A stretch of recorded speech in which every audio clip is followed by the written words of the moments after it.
याद रखेगा, जो भी ये हमारा मस्तिष्क है, मस्तिष्क में जो भी जानकारी हमारे पास उपलब्ध है, मस्तिष्क में जो भी जानकारी हमारे पास उपलब्ध है उसी को हम क्या बोलते हैं, स्कीमा।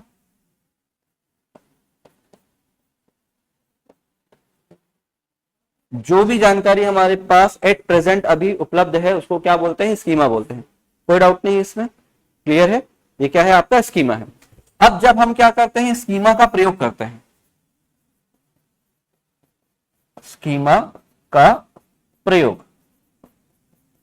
अब स्कीमा का प्रयोग करना विभिन्न स्थितियों में क्या कहलाता है, स्कीम्स कहलाता है। क्या कहलाएगा आपका, स्कीम्स। कोई दिक्कत नहीं है, ठीक है। तो स्कीमा का प्रयोग करना क्या कहलाया, विभिन्न परिस्थितियों में स्कीम्स कहलाया। अब अगर ध्यान से समझिएगा कि अगर बच्चे के दिमाग में क्या स्कीमा है कि जो भी चीज उड़ रहा है वो पक्षी है ना। बच्चे के दिमाग में क्या है, उड़ने वाला क्या होता है, वाला पक्षी है। उड़ने वाले सभी जो जीव होते हैं वो पक्षी है। अब वो क्या बोल रहा है, पतंग को भी पक्षी बोल दे रहा है और विमान को भी पक्षी बोल दे रहा है। विमान को भी क्या बोल दे रहा है, पक्षी। तो जब भी वो क्या करेगा, स्कीमा का गलत प्रयोग करेगा, गलत प्रयोग, जब भी स्कीमा का गलत प्रयोग करेगा तो उस चीज को बोलते हैं आत्मसात बोलते हैं, या इसी को बोलते हैं सम्मिलन, या इसी को बोल देते हैं समावेश। समझ में? जब भी स्कीमा का गलत प्रयोग करेगा, जैसे कि मैं ये सिंपल सा एग्जांपल लेता हूं, क्या है ये, पेन, ठीक है, क्या है, पेन। तो आप हमेशा क्या करते हो, जो भी स्कीमा में रहता है उसको जब प्रयोग करते हो तो पहली बार में हो सकता है मिस्टेक करो, जैसे कि अभी आपने किया। क्या मैं आपके कॉपी में इससे लिख सकता हूं क्या आप लोग जो पेन रखे हो उससे लिख सकते हो क्या? तो ये पूरी तरीके से तो पेन नहीं है, समझ में? तो वही बच्चा भी कर रहा है। क्या गलती हो रही है कि भाई उड़ रहा है मतलब तो प्लेन, मतलब क्या है, पक्षी है। और आप लोग भी वही कर रहे हो, लिख रहे हैं मतलब क्या है, पेन।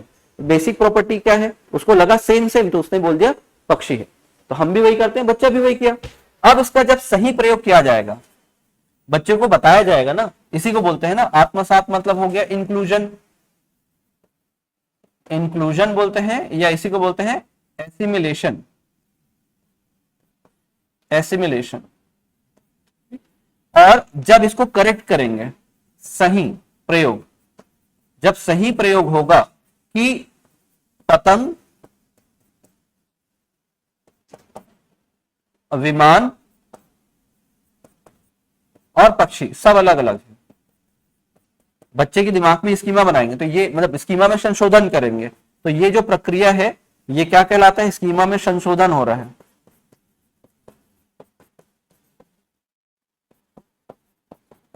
स्कीमा में संशोधन, जैसे हुआ ना स्कीमा में संशोधन, आप लोग भी बोले कि ये इसको पेन बोलना चाहिए क्या, डिजिटल बोर्ड का मार्कर, या तो क्या बोलना चाहिए हमें, स्टाइलस बोलते हैं। दो चीजें याद रखना। तो ये जब आप सही प्रयोग कर रहे हो तो ये क्या कहलाता है, समायोजन, या इसी को बोलते हैं विशिष्टीकरण, समायोजन या विशिष्टीकरण। तो ये हो जाएगा अकोमोडेशन, और ये इसी को बोलते हैं मॉडिफिकेशन, इसे क्या बोलते हैं, मॉडिफिकेशन। आया समझ में? तो जैसे इसमें क्या होगा कि जो भी वर्तमान में अभी आपके मस्तिष्क में उपलब्ध है जो जानकारी, वो क्या है आपका, स्कीम्स, ठीक है, सॉरी स्कीमा है। जो भी जानकारी आपके पास उपलब्ध है अभी ब्रेन में, मस्तिष्क में, वो क्या है, स्कीमा है। जब उसका प्रयोग करने बोलूंगा तो वो क्या है, स्कीम है, ठीक है। जब अब जैसे बच्चे के घर में क्या है, एक छोटा सा डॉगी है। अब वो बच्चा मम्मी के साथ बाहर गया और वो बकरी के बच्चे को देखकर क्या बोला, मम्मी देखो यहाँ भी एक क्या है, डॉगी हमारे घर जैसा। तो वो गलत प्रयोग कर रहे हैं, तो वो गलत प्रयोग क्या कहलाएगा, आत्मसात, सम्मिलन या समावेश कहलाएगा। क्या कहलाएगा, समावेश कहलाएगा, ठीक है। क्या कहलाएगा, ये समावेश कहलाएगा। जैसे बच्चे ने क्या बोला कि उड़ने वाला पक्षी, तो पतंग भी पक्षी, विमान भी पक्षी। जब गलत प्रयोग करेगा तो ये कहलाएगा। अब उसको करेक्ट करेंगे, उसकी मम्मी उसको बताएगी कि नहीं बेटा ये अलग है और वो अलग है, दोनों की आवाज अलग है, दोनों की प्रॉपर्टीज अलग है। तब जो है बच्चा सही प्रयोग करेगा तो मानेगा बकरी अलग है और कुत्ते का बच्चा अलग है, तो वो क्या कहलाएगा, समायोजन या विशिष्टीकरण, जिसमें आप क्या करते हो, स्कीमा में संशोधन करते हो। समझ में आया?